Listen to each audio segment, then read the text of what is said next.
Okay, first review of 2026, and I was planning on the first review to be GOAT, but I thought I'd wait a little bit so I can fully collect all my thoughts on the film. So while you're waiting for that video, here's a much shorter and less detailed review of Hoppers.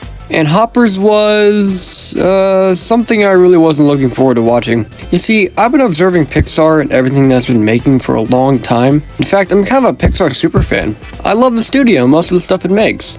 Well, take what I just said with the biggest handful of salt you could possibly hold, because in the last few years, Pixar hasn't exactly been at the top of its game. In fact, the last really great Pixar movie came out in 2020, and they've made a lot of movies since then. And none of them have really stuck in the minds of Pixar fans, with two exceptions, first being Luca, and most people will tell you it's pretty good, including me. And second being Inside Out 2, also known as Pixar's most successful movie to date. And it's also pretty good, but you already know all this. How does its newest entry hold up? I'm just gonna say it, Hoppers was a really good and fun time. Seriously, I was surprised with how much I enjoyed it. It's got a really fun and nice feel-good energy all the way through, but it's never afraid of getting emotional and kind of slow during the quieter scenes. And by slower, I mean it takes its time and doesn't feel the need to rush anything. I am not saying I have issues with the pacing. I actually think it's paced very well. I've heard a lot of people say that Mabel's design is too good to be used as little as it was. Oh, I probably do need to talk about Mabel. And every time they say her name, I just think of Mabel from Gravity Falls. Did anyone else think that? I don't know, maybe I'm just crazy. But she's a really fun and entertaining lead protagonist. I wasn't really sure if I would like her, since the trailers make her seem kind of annoying. While watching the movie, she really isn't. But back to the design.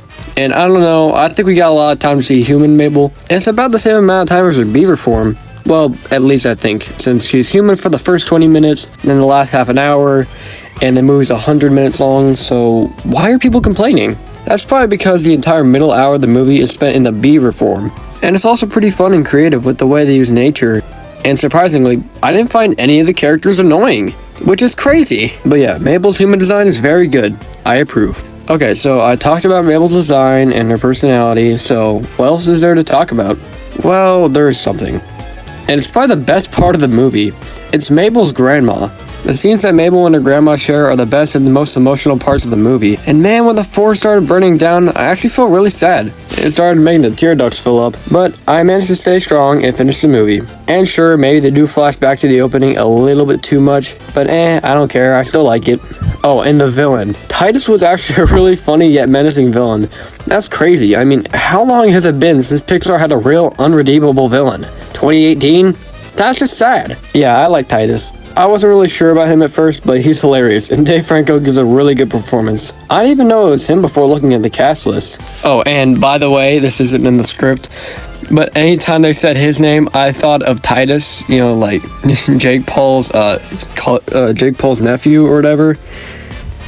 So anytime they said his name, I just thought of waking up, Gucci on my PJ. And I'm gonna be honest, it's just a really funny movie in general. Dude, when George squishes the butterfly, oh my gosh. It's been so long since I laughed that hard at a Pixar movie. Oh, and Jerry just as a character, this dude is hilarious. Every scene with him is the funniest scene in the movie.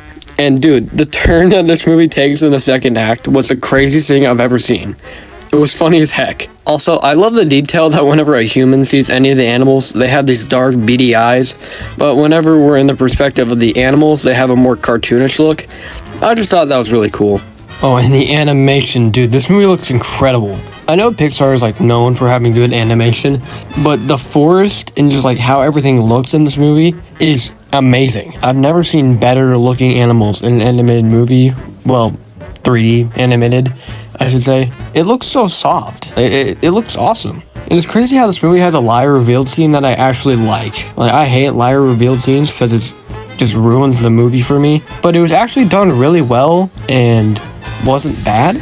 Also, I have to add to the fact that, like, I know I didn't talk about this movie a whole lot, but again, the turn in the second act is hilarious. There's so much dark humor in this movie, I kind of love it. And dude, that shark, oh my gosh, that shark. Yeah, this movie was really good. If I had to give it a rating, I'd probably say 8.3 out of 10. I liked it a lot. Thanks for watching, and yes, I'll be back very soon for the GOAT review. See you later, party people. Crap, I forgot to talk about the lizard!